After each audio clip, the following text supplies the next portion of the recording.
दुनिया का इकलौता एयरपोर्ट जहां उतरते ही 3 देशों में निकलेंगे बाहर। जी हाँ, हमारी दुनिया बेहद विचित्र है और आज हम आपको एक ऐसे ही विचित्र एयरपोर्ट के बारे में बताएंगे जिसके बारे में सुनकर आप हैरान हो जाएंगे। दरअसल हम बात कर रहे हैं बेसल मलहाउस फ्रीबर्ग एयरपोर्ट की। ये यूरो एयरपोर्ट वैसे तो फ्रांस में है, लेकिन ये स्विट्जरलैंड, फ्रांस और जर्मनी के लोगों को बहुत सहूलियत देता है।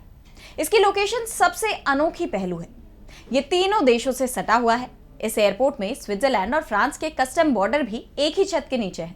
ऐसे में अगर आप एक एग्जिट गेट से निकलते हैं तो आप स्विट्जरलैंड में होंगे और दूसरे से निकलने पर फ्रांस पहुंच जाएंगे। जैसा हमने पहले कहा कि एयरपोर्ट फ्रांस में है, लेकिन ये स्विस और फ्रेंच कस्टम जोन में बटा हुआ है। इस वजह से एयरपोर्ट में अलग अलग मुल्कों के कानून लागू हैं। एयरपोर्ट सिक्योरिटी की जिम्मेदारी फ्रांस की सुरक्षा एजेंसियों के हवाले है।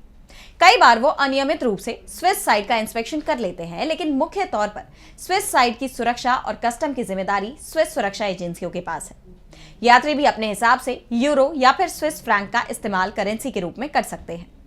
1930 में ये आइडिया आया था कि एक ऐसा एयरपोर्ट बनाया जाए जिससे फ्रांस और स्विट्जरलैंड के बीच सहयोग नजर आए, लेकिन दूसरे विश्व युद्ध के बाद ये काम रुक गया।